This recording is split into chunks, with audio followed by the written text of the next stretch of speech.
Sugatan ng isang 25 anyos na lalaki sa pambubuno at pananaga ng tatlong magkakapatid sa Barangay Triangulo, Naga City, alas 8 kagabi. Batay sa ulat, kausap ng biktima sa labas ng kanilang bahay ang kanyang kapatid at ang kaibigan nitong nang kumprontahin ng 35 anyos na sospek na kabarangay nito. Makalipas ang ilang minuto, umalis ang sospek, subalit muli nitong binalikan ang biktima na may bitbit ng bolo at kasama na ang dalawa nitong kapatid at do'y pinagtulungang bugbugin at tagain ang biktima.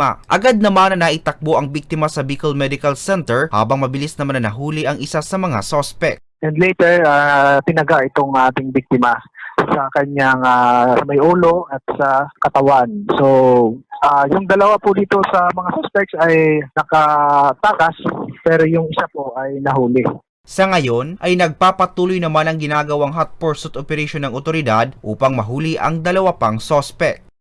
So, sa ngayon po may ongoing ang hot pursuit din, and then kaukulang paghahanda ng mga dokumento para sa pag-file ng information sa Fiscal's Office para doon sa nahuling isang suspect, and of course sa pagpapagaling din ng biktima na nasa Bicol Medical Center.